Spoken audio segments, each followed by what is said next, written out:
Aujourd'hui, c'est le deuxième jour de l'ARIAC 2014, c'est-à-dire les rencontres de l'ingénierie acoustique.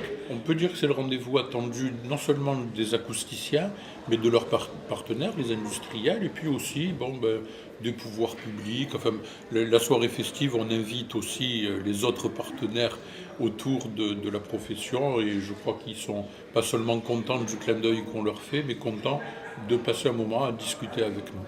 L'ARIAC prend de l'ampleur un petit peu chaque année, les gens sont extrêmement motivés, extrêmement présents, extrêmement intéressés. Il y a un ensemble de thématiques qui sont très très importants. C'est clair qu'en ce moment, le grand sujet en matière d'acoustique, c'est les logements, qui est un sujet majeur et qui touche tous les Français, qui sont effectivement, toutes les enquêtes montrent que c'est un sujet qui concerne tout le monde et qui n'est pas encore résolu. L'ARIAC est encore récente, mais elle a tout de suite touché sa cible, qui est vraiment les acousticiens du GIAC d'abord, mais également depuis 3 ans maintenant, on s'est ouvert à l'ensemble des acousticiens et on traite des problèmes d'acoustique dont on discute entre acousticiens. Beaucoup de participants, plus que l'année dernière, une vingtaine de pourcents en plus que l'année précédente.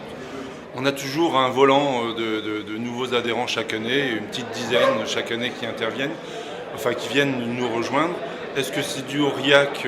Ça fait partie du panel des actions où on voit bien qu'ils sont présents. Les nouveaux étaient là parce qu'ils ont besoin d'échanger avec ceux qui ont plus d'expérience dans le domaine, dans le métier, sur les aspects techniques et de gestion de leur entreprise. Chaque année, même à travers nos conseils d'administration qui ont lieu 5 fois par an, on demande à nos partenaires industriels, que ce soit au niveau des matériaux de construction, des appareils de mesure, etc., des logiciels de calcul, d'être avec nous dans nos débats à travers effectivement soit les conseils d'administration mais aussi les RIAC.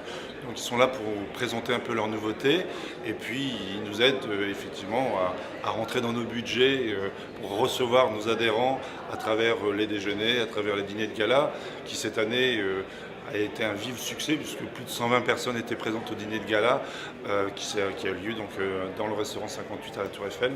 C'est les rencontres annuelles, donc c'est le moment de faire le point sur l'actualité, le bilan de l'année écoulée, que ce soit un point technique, un point politique, un point stratégique. Donc je suis tout seul dans mon bureau d'études, donc je passe l'année à parler avec moi-même sur les sujets acoustiques. Donc rencontrer des gens qui parlent le même langage que soi, c'est assez agréable, qui rencontrent les mêmes problématiques, qui ont les mêmes quotidiens. C'est assez sympa. Donc finalement, à quand les RIAC 2015 ?